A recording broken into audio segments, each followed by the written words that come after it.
Hello guys. क्या 100 रुपए invest करने से हम 1 करोड़ रुपए कमा सकते हैं? जानने के लिए वीडियो को एंड तक जरूर देखें।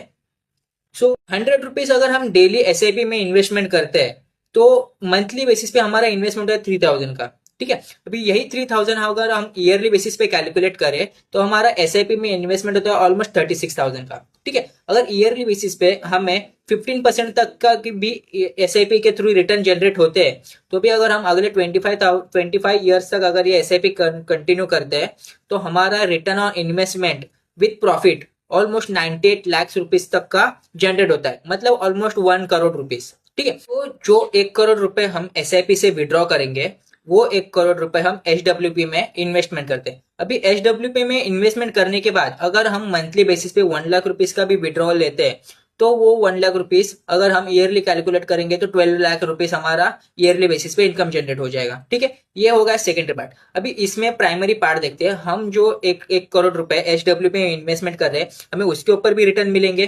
तो हम मिनिमम पकड़ लेते हैं हमें 15% तक का उसके ऊपर रिटर्न मिल गया। ठीक है। अगर हम 50% उसमें से रिटर्न जनरेट कर रहे हैं और साथ ही साथ ईयरली बेसिस पे हम 12 लाख रुपीज विड्रॉल भी कर रहे हैं ना, तो आप कैलकुलेट करके देख लीजिए अगले 30 साल तक भी आप विड्रॉल लोगे ना तो भी आपका जो फंडिंग है वो खत्म नहीं होगा। और ऊपर से अगले 30 सालों में 1 करोड़ की जगह 3 करोड़ 60 लाख रुपीज आप विड्रॉ कर चुके होंगे। और एट द एंड आखिर में 10 करोड़ 60 लाख रुपीज आप आपके आने वाली जनरेशन के लिए छोड़ के जाओगे।